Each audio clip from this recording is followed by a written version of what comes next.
Takže jedeme na to. Že natáčíš? Jedeme na to, už je to tady. Velká chvíle přišla. Dobrá, akce. Akce.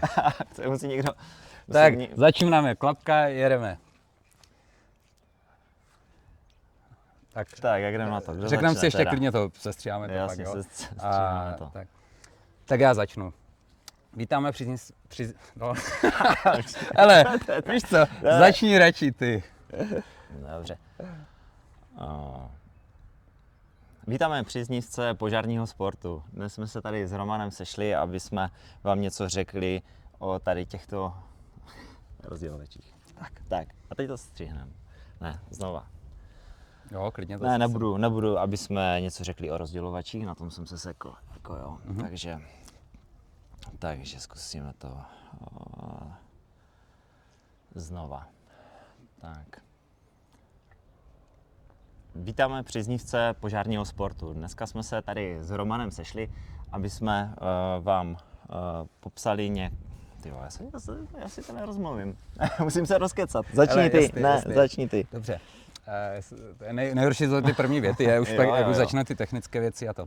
A ne možná úplně nevnímat tu kameru jako... Jasně, jo, prostě, jako jo, já to jako, že často musíš přesně se do toho dívat. Jo, že prostě tak ať to není, vzít ale... jakoby konverzaci, která prostě nějak... Jo, jako proto jsem si říkal, že v tu dvojku to právě nebude přesně jenom ta interakce s kamerou, ale proto když tě zmíním, že se na sebe podíváme a že to je takové... Tak, jak si myslíš, jak oni se baví, ta požární bezpečnost, taky se jakoby dívají na sebe. Jo, to mají super, jako musí se nechat, že takhle to má jakoby dobré. Ta kamera je z boku, jo, takže není jakoby důvod tam asi úplně... Klidně to smáš. Tak, zkus teď ty. Třeba to nějak lépe začneš. Zkusím to já. Vítáme příznivce... Mně nejde ani ten začátek, tak ještě. Vítáme příznivce požárního sportu. Sešli jsme se tady s Martinem, abychom vám představili novinku, dlouho očekávanou, na které jsme zhruba rok pracovali. A máme ji tady. Je to nový rozdělovač a rádi bychom vám ho tímto videem představili. Já vás taky zdravím. Tento rozdělovač je velmi povedený. Myslím si, že jsme to dotáhli tam, kde jsme chtěli a měl by mít opravdu úspěch a mohl by posunout požární sport zase o krok dál. Výborná je hladkost rozdělovače, která je jak vevnitř, tak zvenku. Ten odlitek je opravdu pěkně zpracovaný a nevydává. Lepo, jedeme, budeme stříhat. OK, budeme stříhat. Takže počkej, hladkost jsme řekli, kvalita odlitku, materiál. Takže navážeme na tu hladkost. Jo, no, klidně začni od té hladkosti, nebo to a pak to nějak sešmikáme. Jo. Hladkost tohoto rozdělovače je na výborné úrovni, jak zvenčí, tak zevnitř. Kvalita materiálu, já se zasekávám, ne? V pohodě, jedeme na... Zkus ty. Dobře, když tak si to přejáš. To je začátek fakt. Jo, je to. Nemyslel, že to bude tak těžké. Je to. Ale já bych to úplně nejbombastičnější byl. Já bych to pustil normálně všecko s těma zásekama, jo, a vybrali by si z toho uživatele, co... a budeme dělat dvě verze? Nesestříhaná, sestříhaná. No, Možná, a která dáme jo. To je jak takový, jak se rozposílají e-maily Ačko, Bčko, v každém napíšeš jiný text a pak hodnotíš, který marketingově má větší úspěch. Takže bychom dali sestříhanou verzi, ofiko a nesestříhanou. Třeba k tomu dojde. Tak nejsme žádný úplně super hvězdy a prezentátoři, nás víc zajímají ty technické informace a umíme to představit a teď kamery moc nejsme zvyklí, ale co se týká toho zpracování, tak opravdu je to kvalitativně někde jinde než stávající konkurenční rozdělovače. Ta hladkost, to, co jsme si dříve dolaďovali, ty rozdělovače prostě ve vnitřku vybrušovali sami. Dneska to prostě koupíte a je to hotový kus, na který není potřeba nějak po téhle stránce šahat, ani po jiných stránkách. Jo, je tam vidět to samotné zpracování už na těch nalitých ČSNkách a podobně, že to je úplně perfektní, přesné. No, co se týká konstrukčních prvků rozdělovače, tak tady máme ocelové páky, které jsou kratší oproti původním pákám, jak je Pavlíš Hartmann starého modelu a taky SDH Plus s ocelovými pákami. Jsou o něco kratší, což určitě sportovci budou kvitovat. Další takové prvky zajímavé, které tady máme, tak jsou mosazné čepy, které zaručují dobrou rozebíratelnost tohoto rozdělovače. Taktéž spodní šrouby, které budou mosazné, tady bohužel ještě nejsou, protože je to testovací model.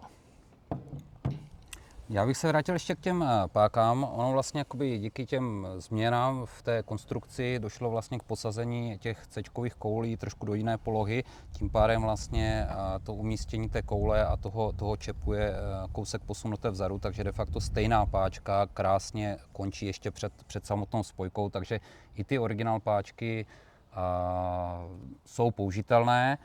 Co ale my jsme schopni nabídnout, protože děláme takový tuning veškerého toho vybavení pro požární sport, tak u nás zakoupíte rozdělovač s pákami hliníkovými, kde jsme schopni se dostat v kombinaci ještě s plastovou středovou spojkou, tak jsme schopni se dostat o nějakých 430 gramů ještě jakoby níže.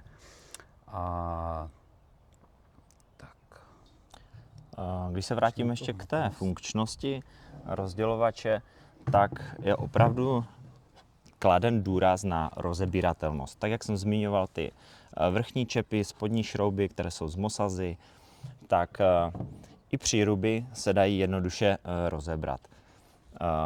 Jsou tam vytvořeny drážky pro nástrčný klíč a dají se jednoduše povolit. Na to teda my se těšíme, protože nám ty rozdělovače prochází za pár let rukami, dělají se tam nějaké údržby, přetěsnění. A byl to takový neduch těch rozdělovačů stávajících, že opravdu rozebrat to tak, aby člověk nezničil nebo nepoškodil ty příruby, tak je velký problém. Je to problém. Já kolikrát musím použít opravdu hrubou sílu, kdy použiju sekáč a kladivem se snažím tu přírubu povolit. Mnohdy to nejde, tak se to musí rozfrézovat, ale to stojí nemalé náklady a někdy ta oprava ani nemá smysl, protože vyjde opravdu draho. Což bych ještě řekl k té funkčnosti, tak se mi opravdu líbí silony na tomto rozdělovači, že jsou z tvrdšího materiálu a nestává se to, že jakmile tam přijde tlak, tak vytlačí tu měkkou, to měkké těsnění, až vykne se. U tady tohoto rozdělovače je opravdu tvrdé a pevné, jako v kulových ventilích, které se používají ve vodovodním řádu. A opravdu tady toto se nestane. Líbí se mi ta tuhospák, jo, perfektně čitelné ty koncové polohy, to docvaknutí, i ta koncová poloha narovnání, je tam takový docvak. I ta, když jsme to měli rozebrané, tak ty silony mají krásně kulovitý tvar, vybroušení, proto ta koule v tom i takhle pěkně chodí a to docvaknutí. Jo. U těch jiných rozdělovačů bylo vlastně jenom zešikmení a opravdu ta dosadací plocha toho silonu na tu kouli nebyla ideální. Jo. To je jedna z takových těch častých věcí, proč bylo potřeba rozebrat ty rozdělovače, že ten silon časem se někde vymáčkl tlakem vody a podobně, že se vyžvikl. Tady to krásně sedí, je to opřené do té koule. I to zapuštění je takové trošku hlubší, takže věříme tomu, že tady ta funkčnost, co se týká těch silonů, bude perfektní. Tím pádem ta koule vlastně nebyla ve své ose a bylo potřeba udělat jiné úpravy, aby se zase do té osy dostali. Tady to zpracování je někde jinde a opravdu po tom docvaku ty koule jsou přesně v ose vůči přírubě a toto se mi na tom opravdu jako hodně líbí. Když už jsi zmínil ty silony, tak já bych možná pokračoval těmi přírobami, nebo respektive můžeš zmínit jeden z takových prvků, který za tu naši zkušenost letitou jsme promítli vlastně tady do toho nového rozdělovače. tak jsou průměry vlastně samotných těch přírůb a navázání na koncovky. Je to tak, stávající rozdělovače, které se vyráběly do této chvíle, tak to neměly slícované. Byl větší průměr přírůb a menší průměr spojek kovaných, které kupujeme v Rakousku. Tak se museli dělat nemalé úpravy, aby nám to hezky navazovalo, aby opravdu tam nebyl nějaký přechod. Tady oba dva ty průměry jsou sjednocené, tím pádem po došrubování těch spojek opravdu nemusíme dělat tam nějaké úpravy a pěkně nám to navazuje. Maximálně se vytlačí těsnění, které se dá jednoduše oříznout nebo obrousit lamelovým kotoučem. Takže to je taky jedna z věcí, která je super, že se nám to nemusí dolaďovat. Tak a ty napovědaje v pytli, jo. Teď nám to. Ale my bychom to klidně dali i z patra, jako, jo. Ale my si to spravíme. A mě slzí oko. Je trošku větrno, takže jo. Musíme si poradit. Tak, čeknu, jestli se nám to Jo, máme to, jsme cajk. Tak schválně si doma můžete, nebo doma, v hasičárně při tréninku a to můžete zkusit, když šáhnete do C-čkové spojky na stávajících rozdělovačích, jestli tam ten přechod máte, pokud jste to nějak neupravovali, tak je tam právě jakoby ten problematický přechod z toho většího průměru do menšího, takže vám tam vzniká hrana, která z hlediska proudění vody není ideální. Jo, občas jsme tady ty úpravy dělali, ale není to jenom jednoduché protočení té pevné spojky na větší průměr, musí se to udělat kuželově, takže je to zase taková výhoda, koupíte rozdělovač, zase, jak už jsme zmiňovali na začátku, bez dodatečných nějakých úprav, aby to bylo tak, jak třeba my bychom si představovali. Každopádně, když se bavíme o tady tomhle, že o tom navazování, jak Roman říkal, že některé týmy si protáčely tyto spojky do kůžele, tak se může stát, že koupíte rozdělovač tady tenhle bez spojek a myslíte si, že přemontujete vaše spojky, dáte to na to, ale bohužel vám tam vznikne ta hrana, protože už jste si ty spojky prosoustružili, takže na to si dejte pozor. Bohužel v tomto případě byste museli koupit spojky nové. Je to tak, je to sice ten menší problém, kdy jdete de facto z menšího průměru do trošku většího, ale pokud už to chcete mít opravdu zase jako v topu, tak doporučuji vzít to komplet s koncovkama. Navíc ještě, nevím jestli, asi to můžu prozradit, že ty rozdělovače od nás půjdou opravdu spasované tak, že budou natočené koncovky tak, jak to bývá ta nejčastější poloha, takže zase ušetřená práce s nějakým štelováním těch spojek, tak jak to potřebujete. Takže je to zase takový náš bonus, jo, v rámci té ceny standardní, za kterou se to bude prodávat. Určitě. Což je další perfektní konstrukční prvek, a možná i nejlepší na tom rozdělovači, je rovné příruby. Nejsou sešikmené, jako u typu SDH+, ale samozřejmě celkový úhel toho rozdělovače je o nějakých 5 stupňů menší, než jsou stávající typy. Ten konstrukční prvek těch rovných přírub je perfektní v tom, hlavně i pro nás úpravce, že se mnohdy potýkáme s problémem, kdy dotahujeme pozici zubů tak, jak bychom chtěli, to znamená zuby nahoře. Ale musíme se v tu chvíli soustředit na to, aby jsme nevyosili příruby směrem dolů, směrem nahoru, nedej bože, jednu nahoru, jednu dolů. Toto se vlastně u tady toho rozdělovače nestane, protože můžete to dotáhnout, jak chcete a vždy ty příruby budou v ose. Jedna vůči druhé a nebudou dolů ani nahoru. Budou prostě tak, jak to má být. To mi se jako hodně líbí. Na to se těším, že opravdu to nastavení těch přírub, jo, taky jsem s tím bojoval, děláme stejné věci, takže v momentě, kdy dotahujete a buď se vám pohne už potom příruba samotná při tom dotažení, tak je to zase práce, nemá to žádné uchycení na nějaký klíč, takže zase potřebujete to vrátit do nějaké polohy zpátky. Tady ne, tady neovlivňujete tím přetažením těch přírub potom ještě tuhost těch pák, takže je to od začátku dané. Navíc ještě s tím sevřením příru vlastně v podstatě u těch rozdělovačů, co jsme používali dříve, tak máte vlastně nativně ten úhel toho rozdělovače otevřený a pak to těma přírubama vlastně stahujete.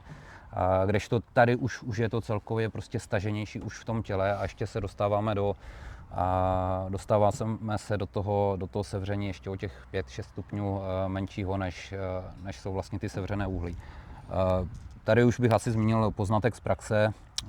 Už tady s tím rozdělovačem nějakou dobu běháme, takže už to není jenom nějaká tady teorie, ale i ty reálné zkušenosti s tím máme. A opravdu parádně ty Cčka chodí za proudařama na těch úplně jako řeknu nejsilnějších mašinách. Už i na těch sevřených úhlech jsme pozorovali to, jak ty hadice jdou do strany. V průběhu toho vytlaku v Cčkách se ty spojky vrací zpátky Cčkové, jak se to roztahuje ještě jakoby do stran, tak už na těch sevřených úhlech, na těch sevřených přírubách se nám toto stávalo. Tady to opravdu chodí úplně parádně za těma proudařama. Ale co bych chtěl říct, není to tak úzké, aby ty hadice se překřížily. Je to opravdu tak, jak to má být a opravdu i na těch nejsilnějších mašinách, což my konkrétně testovali kluci z Mysločovic, co mají od nás 8 kanál a zkoušeli to na 2Bčka, ať nabouchají opravdu hodně útoků a hadice se nepřekřížily a hlavně to vedení bylo celé uší a dostali ti proudaři se daleko dál.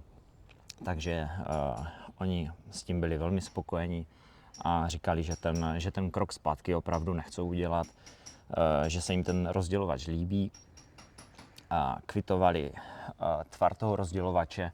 Máme tady takové netradiční prohlubně, ale je to velmi dobré pro uchop rozdělovače, že si tam dáte vlastně prsty a máte takovou jistotu. Taky jsem chodil tady tím stylem, že jsem to nosil vlastně v jedné ruce jako jakousi protiváhu a tlačil do toho. Je to perfektní, je to takový tvar, jak kdybyste vzali prostě kulatou trubku, jo, takže ty prsty do toho hezky vnoříte, ten uchop je pevný, stabilní, pevnější, než když objímáte nějaké širší tady jakoby tělo. Což vlastně nebyla ani plánovaná úprava, ale až ta praxe, opravdu, když jsme to začali chytat do ruky a taky běhám rozdělovač, sice už ne na vrcholové úrovni, ale za veterány, tak opravdu se mi velmi dobře sedí do ruky a už se na to moc těším. Bohužel ještě jsem neměl tu čest si s tím zaběhnout útok, ale to přijde. Určitě brzo budeme mít první produkční kusy, nejen testovací a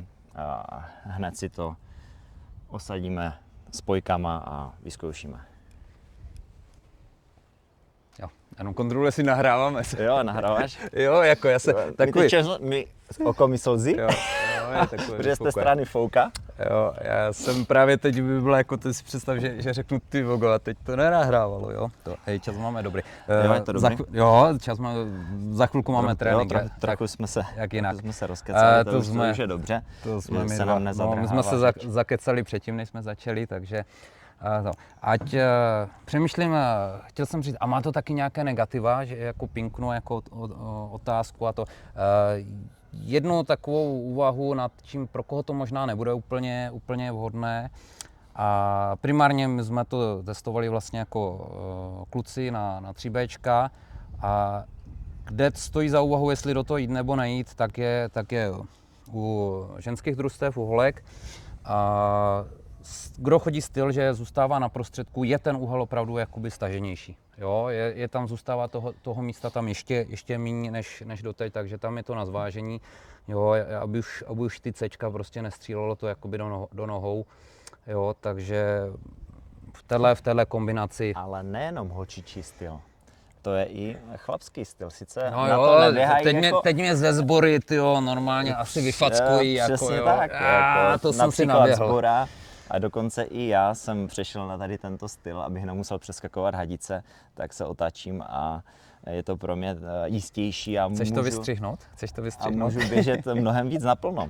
A takže jsem fakt zvědav, jestli mi to střelí do těch noh, anebo ale to bude rybička přes. Ale tak já myslím, jako holubička, jo, budeš muset natrénovat styl na jednu nohu a A nebo rybička taky, no, protože my v Bartovicích máme vlastně rozdělovač SDA+, ale máme tam úhly sevřené, které jsme si řekl značku. jsme si nechali převařovat, protože ty úhly vlastně se ještě nedělaly v té době. Byli jsme jedni z prvních, jednak ve Velkých Hošticích, co jsme si, jak jsme běhali extraligu, tak jsme si ty úhly jako svařili na uší, to ještě nikdo nevyráběl. Tak i vlastně v současné době v Bartovicích, kde jsem později potom přešel, tak tam to mám ještě víc staženo. No a taky prostě někdy hodím holubičku přes ten rozdělovač, protože mám pocit, že ty hadice mě podrazí. Jo? Takže je to i o tom, kolik těch hadic tam je za tebou a jak to vlastně pošleš. Tak poslední informaci, kterou pro vás máme, je opravdu ta nejlepší a největší bomba toho rozdělovače je odolnost. A když jsme vyvíjeli ten rozdělovač, tak hlavní takovou iniciací bylo to, co jsme zaznamenali v uplynulých letech, v tom loňském roce v největší míře, kdy ty rozdělovače opravdu praskaly v trošku větší míře, než asi by bylo zdrávo. Takže to byl takový impuls, proč se tady do toho pustit. A co se podařilo? Podařilo se odolnost rozdělovače dostat do takové fáze, že jsme na dvojnásobku odolnosti oproti původním rozdělovačím. Možná bude matoucí, ale na tělu rozdělovače je napsáno PN16, což je, že musí splňovat pracovní tlak 16 barů. Ale to je pouze pro ČSNK a certifikace a takové ty. Ale ta odolnost, ten destrukční tlak je opravdu dvojnásobný. Takže dostáváme se k hodnotám, které už jsou vlastně za hranici destrukční tlaku hadic, což je za mě jakoby naprosto špičková hodnota, takže pokud už má něco v tom vedení prasknout, tak povolí s nás spíše hadice, než by měl prasknout rozdělovač. Jo, takže to si myslím, že je hlavní tahák toho rozdělovače, proč uvažovat o upgradeu tady na to nové tělo. To je to, co mě řadu let štvalo, že ten nejnebezpečnější prvek v dopravním vedení má vlastně nejmenší odolnost a nejnižší destrukci ze všech ostatních prvků. Jestli to jsou hadice, nebo jsou to proudnice, nebo to jsou spojky. Přesně tak. Loňské orlické dozvuky, jo, byli jsme vyřazeni, ne kvůli tomu, že by jsme byli poraženi, ale kvůli technické závadě, a to taky přímo vlastně prasklý rozdělovač, který byl 2 roky starý, originál, nešáhnuté tělo, neupravované nijak, to samotné tělo jako takové. Takže je to 2 roky a odešel do věčných lovišť, takže proto jsme, pokud byla hned ta první možnost, tak jsme nasadili tady ten rozdělovač a už nějaký měsíc a půl testování, zkušeností, které dneska jsme vám tady už měli možnost sdělit a přetlumočit, takže těšíme se, až se začne objevovat na závodech. Jsme rádi, že jsme mohli přispět větší bezpečnosti pomocí nadizajnování tady toho rozdělovače a zvýšení odolnosti a pevnosti. Určitě, protože opravdu tu bezpečnost vidím na prvním místě. I pro nás dospělé a hlavně pro děti. Takže bychom asi vám chtěli popřát všechno nejlepší k požárnímu sportu, dobré výkony, ať to stříká, ať to běhá. K tomu přání se připojuju a těším se, až se uvidíme na závodech. Děkujeme. Děkujeme.